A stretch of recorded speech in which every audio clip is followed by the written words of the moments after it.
இந்தியன்ஸோட ஈகோவை சும்மா ரப் பண்ணி பாக்குற மாதிரி இருக்குல்ல. ப்ரூவிங் யுவர் வேல்யூபிலிட்டி, நீ வேல்யூபிளா இருந்தா நீ வரலாம், இல்லைன்னா ஒன்னும் செய்ய முடியாதுங்கிற மாதிரி ஈகோ ரப் பண்ற மாதிரி இருக்கா?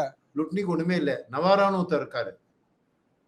ஆமா, அவரோட வார்த்தைகள் பாருங்க. லுட்னிங்க பரவாயில்ல, நவாரோ கண்ணாபின்னாடி ஏதோ இந்தியா வந்து ஏதோ மாஸ் மர்டரர், நம்ம தான் வந்து இவ்வளவு உக்ரைனியனை கொன்னோம், ஆயில் வாங்கி தான் ரஷ்யா அந்த ஆயில் போர் நடத்த முடியுது, அதனால இந்தியா தான் மெயின்.